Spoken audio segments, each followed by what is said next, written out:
And if anyone can guess what this is, it is a homemade spark arrestor.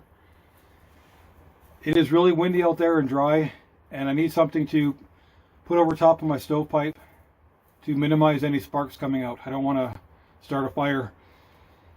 Out at this cabin I keep wire, nuts and bolts, washers, screws, a little bit of everything, and I managed to build this just from parts I had laying around. So this is going to slide right over top of my stovepipe.